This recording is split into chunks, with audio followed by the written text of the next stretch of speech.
I saw Jesus. He said only 3 events remain before the end begins. Before I share what changed my life forever, hit that subscribe button and give this video a thumbs up. What I'm about to reveal isn't just my story. It's a warning for humanity that I was literally brought back from death to deliver. My name is Rebecca Lynn Caldwell. 7 months ago, I died for 7 minutes and 23 seconds. I've spent my entire life searching for truth buried in the past. As a professor of archaeology specializing in ancient Middle Eastern civilizations, I've dedicated my career to finding tangible evidence of human history. My colleagues respected me for my methodical approach and analytical mind. My students appreciated my skepticism. Question everything, especially your own assumptions, was practically my mantra in lectures. If you had asked me about religious experiences or the afterlife before last October, I would have given you the same answer I gave my freshman students. Interesting cultural phenomena best explained through anthropological and neurological lenses. I wasn't hostile toward faith. My grandparents' deep Christian devotion had always touched me. But I believed answers came from evidence you could hold in your hands, not from the sky. That all changed during an archaeological dig in northern Jordan. We were excavating a promising site dating to the early Byzantine period. The day had begun like any other, cataloging pottery fragments, documenting structural remains, the methodical work that most people would find tediously boring, but that I found meditative. I remember the excitement of finding a small oil lamp with unusual markings that morning. I carefully photographed it in situ before gently removing it from the soil where it had rested for nearly 2 millennia. During lunch break, our team gathered under the large canvas tent that served as our communal area. The October heat was still intense, despite being well past summer. One of our local collaborators, a kind elderly man named Malik, had prepared a traditional dish for the team. I remember the earthy scent of the spices, the conversation about that morning's finds, the plans for the afternoon's work. I took my first bite and immediately noticed something was wrong. There was a strange tingling sensation on my lips and tongue that I initially dismissed as an unusual spice. Within minutes, my throat began to tighten. I tried to take a sip of water, but swallowing had become difficult. I remember the dawning realization that this was something serious, followed quickly by rising panic. What I'm about to reveal next completely contradicts everything I believed as a scientist. Stay with me. This testimony only makes sense when you hear it all. The 3 events Jesus revealed are already beginning to unfold around us. The timing couldn't have been worse. A sandstorm was approaching from the east, casting an eerie amber light across the excavation site. Wind whipped at the tent canvas, creating a chaotic atmosphere as communication became increasingly difficult. I tried to call out to Dr. Hamid, our team physician, but my voice had disappeared. I could only make a raspy wheeze as my airway continued to close. I remember the expressions of alarm spreading across my colleagues' faces as I collapsed. Dr. Hamid rushed to my side, his features tight with concern as he frantically searched his medical kit. The pain in my chest was becoming unbearable, a crushing pressure that made each attempted breath agony. Epinephrine. I need the epinephrine. His voice sounded distant despite him being right above me. Someone knocked over a water container in their haste, liquid spilling across the ground in slow motion. My vision began to tunnel, darkness encroaching from the edges. The last physical sensation I remember was the desperate fight for breath that my body was losing. The terror of suffocation gave way to a strange resignation. And then, it felt like someone had switched off gravity. The crushing pressure in my chest vanished, replaced by a weightless floating sensation. The pain disappeared so abruptly that the contrast itself was shocking. If you're feeling a strange connection to what I'm sharing, That's not random. Comment, I hear you below. I believe specific people are being drawn to this message for a reason. I was still in the tent, but somehow above my body. I could see Dr. Hamid performing CPR, his expression focused and desperate. The rest of the team formed a tight circle around my lifeless form. From my new vantage point, I noticed details that should have been impossible to see from my position on the ground. A tear in the back of Dr. Hamid's shirt that had happened earlier when he caught it on a tent pole, the specific page of the medical manual that someone was frantically consulting. "There's no pulse. Continue compressions," someone shouted in accented English. I tried to tell them I was fine, that the pain was gone, but no sound came from me. I reached out to touch Dr. Hamid's shoulder, but my hand passed through him. It was disorienting and yet strangely peaceful. I felt no fear, only fascination and curiosity. The academic in me immediately tried to rationalize what was happening. Oxygen deprivation causing hallucinations, perhaps a dying brain creating comforting illusions. But something deeper knew this was beyond neurological misfiring. I began to notice the strange quality of time, moments stretching and compressing. I watched a colleague knock over a water bottle, the liquid spilling in slow motion, each droplet catching the amber light streaming through the tent opening. Conversations fragmented into individual words that seemed to hang in the air. I could hear snippets of Arabic mixed with English as the team worked on my body. "La ilaha illallah," someone was murmuring.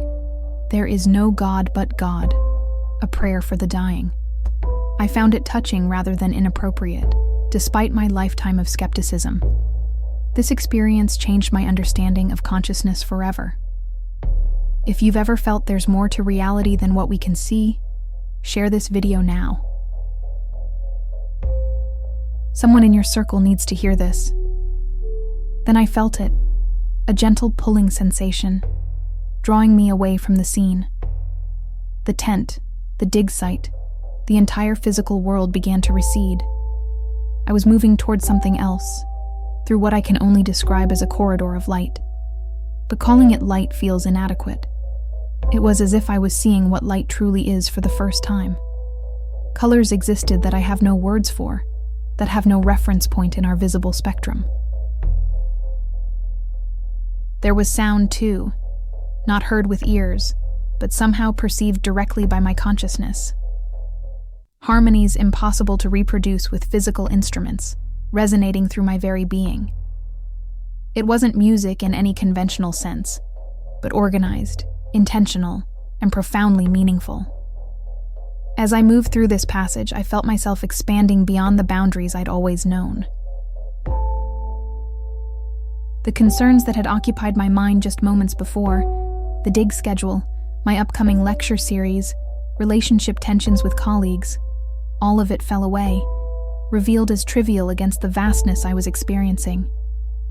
The fear that should have accompanied such a profound disorientation was notably absent. Instead, I felt an overwhelming sense of rightness, of coming home after a long journey. The analytical part of me continued to observe and catalog the experience, but without the skepticism that had defined my academic career. What I experienced next is nearly impossible to put into words, but I need to try. If you believe messages like this matter, give this video a thumbs up to help others find it. I cannot tell you how long I traveled through this passage. Time had ceased to function in any way I understood. But eventually, the movement stopped, and I became aware of a presence. Let me be clear. I sensed this presence before I saw anything. It was like when you know someone has entered a room before you've turned to look. But this was infinitely more powerful, more certain. A consciousness vast beyond comprehension, focused directly on me. Then the presence began to take form, materializing from light that seemed alive, intelligent. I need to emphasize that what I encountered was not the Jesus of classical paintings. There was no beard, no white robe as typically depicted in religious art. And yet, I knew with absolute certainty who stood before me. How did I know? This is perhaps the hardest part to explain. It wasn't a matter of recognition in the usual sense. It was more like remembering someone I had always known, but somehow forgotten, as if every part of my being resonated with the truth of who this was.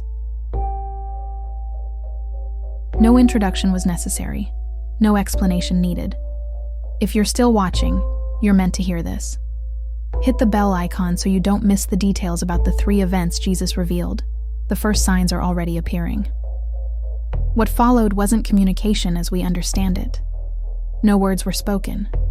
Instead, entire concepts transferred instantaneously, complete with emotional context and multi-layered meanings. It makes our language seem like a child's crayon drawing compared to a living, 4-dimensional reality.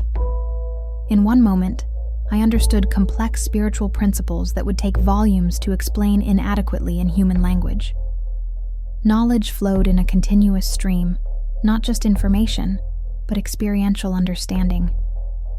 I didn't just learn about divine love, I experienced it directly in its full intensity. When we communicate on Earth, we're limited by the sequential nature of language, one word following another, building meaning gradually. This was entirely different. Whole concepts received in their totality, with all nuances and implications intact. Imagine trying to explain color to someone who has never seen, using only words. That approximates the challenge I face in describing this exchange. Our vocabulary was simply never designed for experiences beyond the physical realm. The way Jesus communicated with me exists beyond language, yet I must use words to share it with you. If this resonates, take a screenshot and share it with someone who needs spiritual encouragement today. In this state of direct understanding, I was shown my life, not as a sequential replay, but as an interconnected web of moments, each one rippling outward to affect others in ways I had never realized. I saw how a conversation I'd had with a struggling student 5 years earlier had prevented them from abandoning their education, setting in motion a chain of events that would eventually lead them to important archaeological work. I witnessed how my academic competitiveness had sometimes hurt colleagues in ways I'd been blind to, creating unnecessary suffering through my ambition. Most powerfully, I saw moments of compassion I'd completely forgotten, small kindnesses that had significant impacts on others. A coffee bought for a homeless man outside my university that had restored his faith in human kindness on a day he'd been contemplating suicide. Words of encouragement to a young woman at a conference that had given her the confidence to pursue a groundbreaking theory. But here is what astonished me most. There was no judgment attached to these revelations. Even when facing my most selfish moments, my failures, my petty cruelties, I experienced only profound understanding and complete acceptance. I was fully known, more fully than I had ever known myself, and yet completely loved. How different would your perspective be if you could see the ripple effects of every action you've taken? Tag someone below who has positively impacted your life in ways they might not even realize. This unconditional acceptance was transformative. In its presence, I could finally see myself clearly, beyond the roles and identities I'd constructed. The academic achievements I'd based my worth on, the relationships I'd prioritized or neglected, the questions I'd pursued, and the ones I'd avoided. All were illuminated in perfect clarity, yet embraced with perfect compassion. The person I believed myself to be, Dr. Rebecca Caldwell, respected archaeologist, rational skeptic, independent intellectual, was revealed as just one small facet of my true being. Layers of self-protection, carefully constructed academic persona, and emotional defenses became transparent and unnecessary. I understood that what we call our self is both less and more than we imagine, less in its temporary constructed nature, and more in its connection to something vast and eternal. The boundaries between who I thought I was and what Jesus was showing me to be began to dissolve. In my professional life, I had always maintained emotional distance, believing it strengthened my objectivity. Now I saw how this had limited my understanding, not enhanced it. True perception requires engagement, not detachment. The most powerful part of this experience wasn't what I saw, it was what I felt. If you're searching for proof that you are valued beyond measure, please save this video to watch whenever you need that reminder. In this state of complete transparency, something extraordinary began to unfold. The presence, Jesus, began to reveal something beyond my personal life review. I was shown a series of events yet to come. 3 specific events that would mark the final phase before what he referred to as the end. What I'm about to reveal about all 3 events will challenge everything you think you know about our future. Subscribe now and turn on notifications. You need to be prepared for what's coming. The first event was revealed to me as a series of vivid images that I can only describe as experiencing rather than merely seeing. I witnessed dramatic shifts in weather patterns unlike anything in recorded history. Not just severe storms or temperature extremes, but fundamental alterations in atmospheric behavior that defied current climate models. I saw massive population displacements as regions became suddenly uninhabitable, not gradually over decades as we've been warned, but in the span of months. Coastal areas abandoned, agricultural regions failing simultaneously, infrastructure systems overwhelmed by the pace and scale of change. What struck me most was how governments would respond. Emergency powers invoked, borders sealed, resources hoarded. But Jesus revealed something crucial that wouldn't be apparent to those experiencing these events. This wasn't simply climate change as we understand it. The physical manifestations were merely the visible aspect of a profound spiritual awakening beginning to unfold. They will see only crisis, the understanding came to me, but it is preparation, the beginning of unity through shared struggle. I was shown that these events would be misinterpreted, seen only through political and environmental lenses, while their true purpose, to awaken humanity to its interconnectedness, would be missed by most institutions. Yet on an individual level, millions would experience unexpected spiritual insights amid the chaos. The timeline was made clear. The initial signs are already appearing. When you hear of unprecedented weather anomalies affecting food production across multiple continents simultaneously, know that the first event has begun. The second event is already beginning to unfold through recent discoveries most people haven't connected yet. Share this video with anyone interested in archaeology, history, or prophecy. They'll thank you later. The second event was shown with even greater clarity. I witnessed a monumental archaeological discovery. Multiple discoveries, actually, occurring almost simultaneously across different regions. These findings would contain irrefutable evidence that would challenge both scientific and religious historical narratives. As an archaeologist, this part of the vision resonated deeply with me. I saw ancient texts being reinterpreted, connections between civilizations that we'd missed, evidence that would bridge the gap between faith and science in ways currently unimaginable.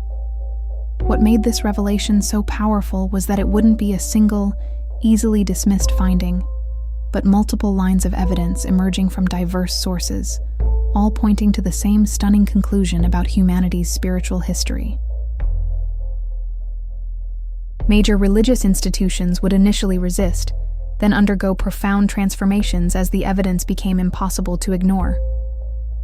I was shown specific sites where discoveries would occur, some already known to archaeologists but whose significance had been misunderstood, others still hidden but soon to be revealed through advanced scanning technologies or climate-related exposure of previously inaccessible areas. Jesus showed me how this second event would build upon the first. The physical crises would prepare people to be receptive to new understandings that would have been rejected in times of comfort and certainty. The discoveries would provide a framework for interpreting the upheaval, revealing pattern and purpose where most saw only chaos. The third event Jesus revealed is unlike anything prophesied before. If you believe in being spiritually prepared, not just physically ready, for what's coming, click like and share this testimony now. The third and final event was the most powerful and the most difficult to translate into words. Unlike the first two events, which had clear physical manifestations, this was shown to me as a moment of collective spiritual choice for humanity. I was shown a period where the veil between physical and spiritual reality would temporarily thin. There would be unmistakable signs visible to everyone on Earth, phenomena in the sky that would defy scientific explanation, brief suspensions of what we consider natural laws. These manifestations would be impossible to dismiss or explain away. This event would create a definitive division, not one imposed from outside, but a natural separation based on the choices each individual would make when faced with undeniable spiritual reality.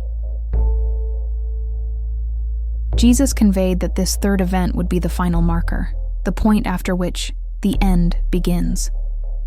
I need to emphasize that this wasn't presented as doom, but as culmination, the necessary conclusion of one chapter before the beginning of another. The imagery was both terrifying and beautiful, like watching massive storm clouds gathering while simultaneously seeing the sun's rays pierce through in patterns of extraordinary light. These events have been foretold in different ways across many traditions, I understood. The signs have been misinterpreted, but their essence remains true. I was overwhelmed by these revelations, struggling to comprehend their full significance, when I became aware of another shift. Jesus was conveying that my time in this state was coming to an end.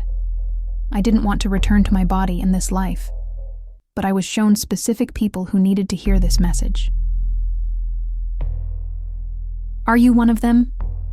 Comment, "Sent here for a reason," if this message feels meant for you.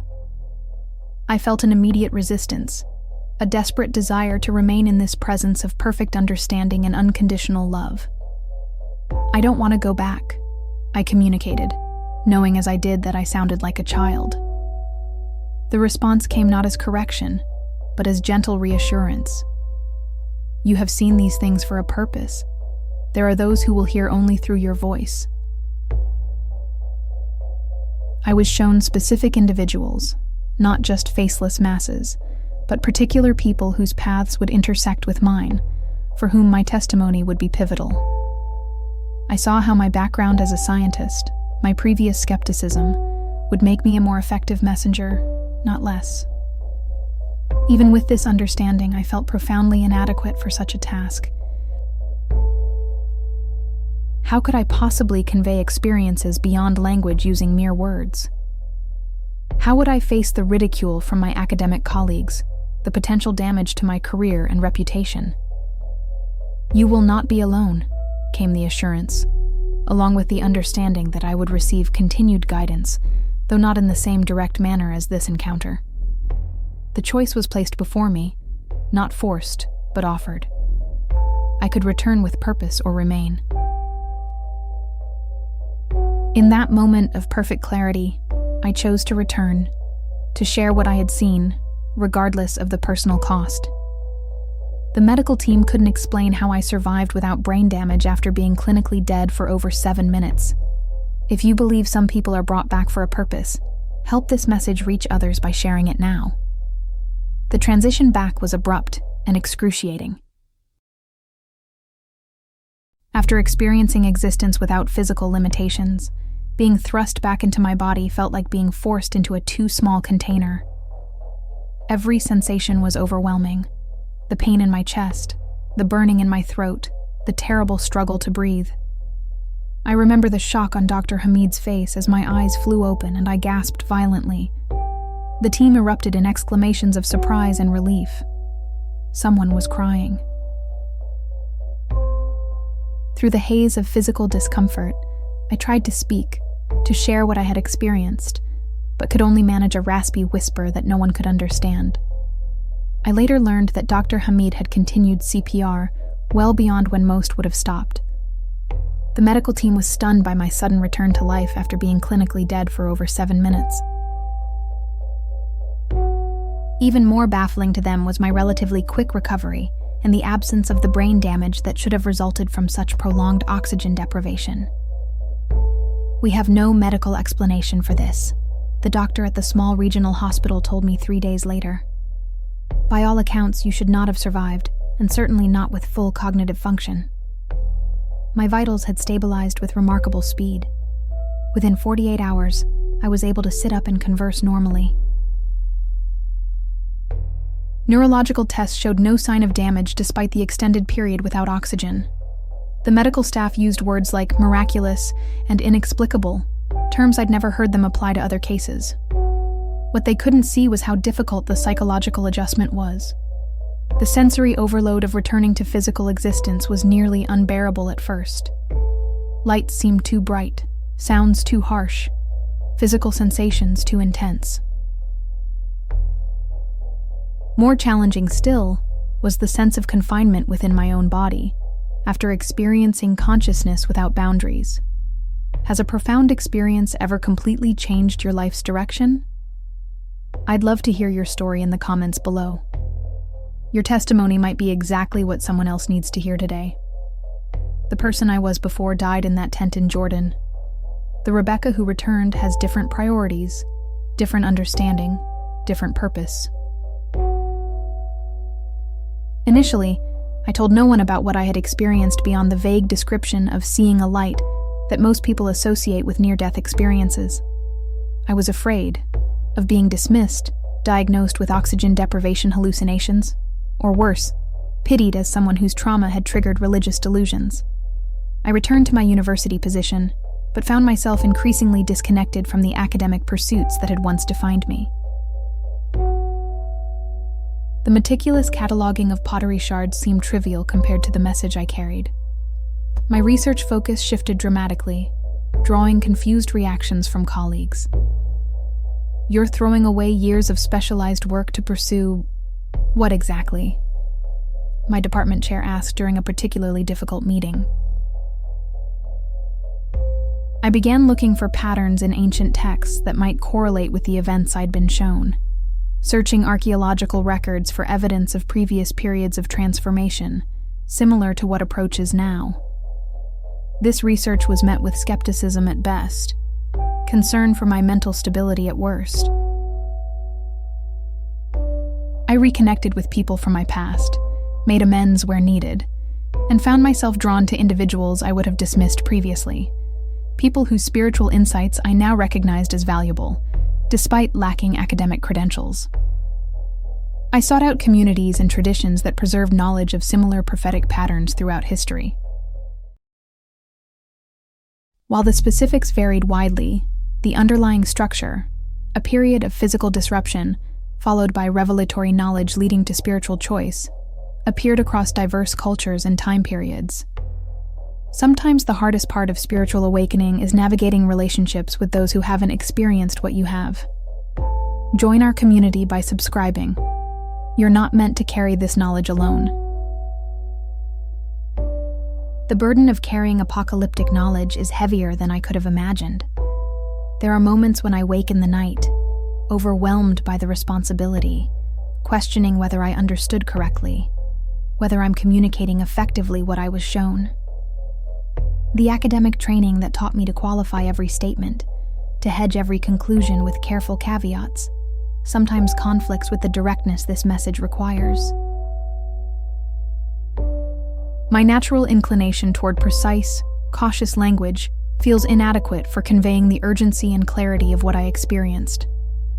The social cost has been significant as well. Professional relationships have strained or broken. Family members express concern about my mental health. Friends gradually distance themselves, uncomfortable with the transformation they can't understand. Yet alongside this burden is a profound peace that surfaces whenever I share this testimony.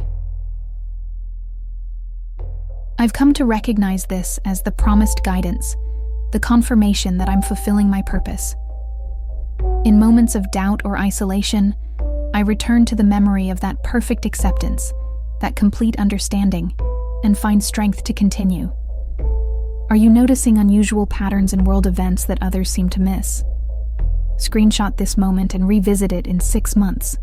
You'll be shocked by how much has unfolded by then. In the 7 months since my experience, I've watched with both dread and validation as the first signs of the first event have begun to appear. The unprecedented weather anomalies affecting multiple agricultural regions simultaneously. The early stages of population displacement that news media attributes solely to political and economic factors. The institutional responses focusing on symptoms rather than root causes. I've identified these specific patterns that align with what I was shown. Weather events that defy historical patterns in computer modeling, simultaneous crop failures across unrelated agricultural zones, unusual ocean current shifts affecting coastal regions worldwide, migration patterns that cross traditional cultural and economic boundaries, systemic failures as existing institutions prove inadequate for the scale of challenges, while mainstream analysis treats these as separate phenomena with distinct causes. I was shown their interconnectedness, both in their physical manifestations and their spiritual significance. What appears as random chaos follows a pattern visible only when viewed through the lens of spiritual awakening. Similarly, I've noticed early indicators of the second event, subtle shifts in how archaeological findings are being interpreted, connections being made that would have been dismissed as speculative just years ago. New scanning technologies revealing previously hidden structures at ancient sites, climate changes exposing artifacts long buried or submerged. These developments remain mostly below the radar of public attention, but their convergence is precisely what I was shown would precede the more dramatic revelations to come. True preparation for what's coming isn't about stockpiling supplies, it's about spiritual readiness. Turn on notifications so you don't miss my upcoming video on specific preparation practices. For those watching this who sense the truth in what I'm sharing, Jesus revealed specific guidance for preparation. This preparation is not about stockpiling supplies or retreating from society, though practical readiness has its place. The primary preparation is spiritual, involving 1. Cultivating discernment to recognize the spiritual dimensions of seemingly physical events. 2. Strengthening community bonds that will sustain people through coming challenges. 3. Developing inner stillness that allows clear perception beyond fear. Practicing compassion that transcends tribal affiliations and ideological divisions. 5. Remaining open to new understanding, even when it challenges long-held beliefs. When external circumstances become chaotic, the ability to return to centered awareness becomes essential. This might be meditation, prayer, time in nature, creative expression, whatever reliably connects you to something larger than immediate concerns. The coming challenges cannot be faced in isolation. Interdependence, so often forgotten in our individualistic society, will be rediscovered out of necessity. Begin now to nurture genuine connection with those around you, healing divisions where possible, establishing networks of mutual support. As events intensify, confusion and misinformation will proliferate. Learn to distinguish genuine insight from fear-based reactivity, regardless of the credentials or platform of the source. Truth often resonates at a level deeper than intellectual agreement. Fixed expectations about how life should unfold will create unnecessary suffering. The ability to release attachment to specific outcomes while maintaining core values will be crucial as familiar structures transform. Perhaps most importantly, remember that physical events have spiritual dimensions. The material challenges approaching are not random or meaningless, but purposeful catalysts for awakening. Viewing them in this context transforms how we experience and respond to them. There's a growing community of people receiving similar messages through different experiences. Join us by subscribing and sharing your own insights in the comments. Each piece adds to our collective understanding. In the months since my return, I've been gathering accounts from others who have experienced similar revelations through different means, not just near-death experiences, but dreams, meditations, sudden insights, and unexplainable synchronicities. The consistency across these diverse accounts is striking, particularly regarding the 3-event pattern. A surgeon in Toronto who flatlined during emergency surgery reported being shown geological changes that would force mass migrations. A hospice patient in Australia described archaeological discoveries that would rewrite human history just days before her death. A meditation teacher in India experienced a spontaneous vision of the choice point, where humanity would divide based on spiritual awareness. None of these individuals knew each other or had contact with me, yet the core elements of their experiences align remarkably with what I was shown. These accounts come from people of diverse religious backgrounds, cultural contexts, and belief systems: Christians, Muslims, Buddhists, secular humanists, indigenous spiritual practitioners. What was shown to me personally has been confirmed through these other testimonies, often with additional details or perspectives that expand my understanding. This collective witness strengthens my conviction that what approaches is real, imminent, and of critical importance for all humanity. The growing network of people receiving similar messages suggests that the information is being distributed widely, ensuring that no single messenger carries the entire burden, and that no single messenger's limitations can distort the essential truth being conveyed. I no longer fear the ridicule of my academic colleagues or the potential damage to my professional reputation. Those concerns belong to the old Rebecca, the one who died in that tent in Jordan. The person I am now recognizes different priorities, different measures of success. This is just the beginning of what I've been shown and called to share. Subscribe now, turn on all notifications, and join me next week as I reveal detailed signs to watch for as the first event accelerates. Remember, we were created for these times, and no one who hears this message has found it by accident. To those watching who sense truth in this testimony, who feel a resonance beyond intellectual agreement, I extend an invitation to awareness. Not to fear, not to panic, but to mindful attention to the unfolding of these events and your role within them. To those who remain skeptical, as I myself would have been, I ask only for openness to possibility. Watch for the signs I've described. Consider the spiritual dimensions of world events as they unfold. Be willing to recognize patterns that transcend conventional explanations. And to all viewers, regardless of your response to my specific testimony, I offer this core truth that was impressed upon me with unmistakable clarity. What connects us is more fundamental than what divides us. The artificial boundaries we've constructed, national, ideological, religious, cultural, are temporary constructs that will not survive the transformation that approaches.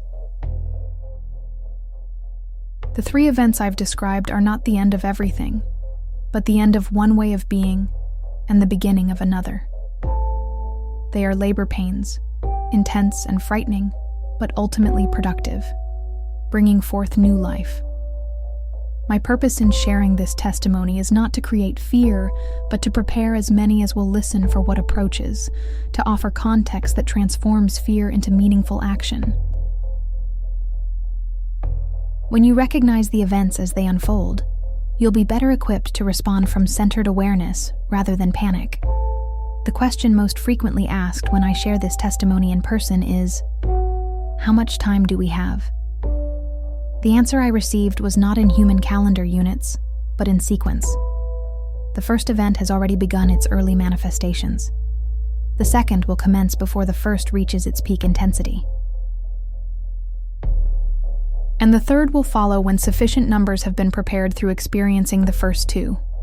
In practical terms, we are talking about years, not decades. A compressed timeline that will feel accelerated to most observers. But timing is less important than recognition and response. How we meet these events, individually and collectively, matters more than precisely when they occur. What I experienced in those 7 minutes and 23 seconds continues to unfold within me daily. Each time I share this testimony, new aspects come into focus. New connections reveal themselves. This is not a static message, but a living truth that evolves through its expression. I stand before you, not as someone who has all the answers, but as a witness to something that transcends our limited understanding. My academic mind still questions, still seeks verification. My human heart still fears the magnitude of what approaches, but something deeper than both mind and emotion recognizes the truth of what I experienced and compels me to share it, regardless of personal cost. The 3 events will come. They are already coming. But their ultimate purpose is not destruction, but transformation. The birth of new possibility through the necessary end of what no longer serves our highest nature. I invite you to become conscious participants in this transformation, rather than passive observers or victims of circumstance. The choice, perhaps the most important you will ever make, lies before each of us. How we meet this moment, individually and collectively. In closing, I return to what touched me most deeply in my encounter, the experience of being fully known and completely loved. Beyond the specific events I was shown, beyond the timeline and guidance, this remains the core revelation. We are held in a love beyond our comprehension, even as we move through profound transformation. Whatever comes, this remains true. Whatever changes, this endures. Whatever ends, this continues.